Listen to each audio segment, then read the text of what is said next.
পারিয়া রাজকুমারী গলায় চন্দ্রহার, আর দিনে দিনে বাড়ছে তোমার চুলেরই বাহার।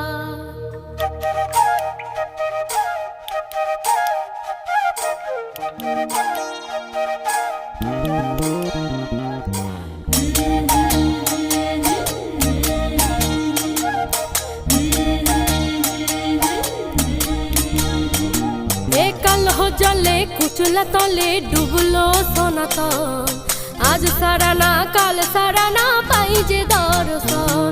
আর নদীর ধারে চাষে বধূ মিছায়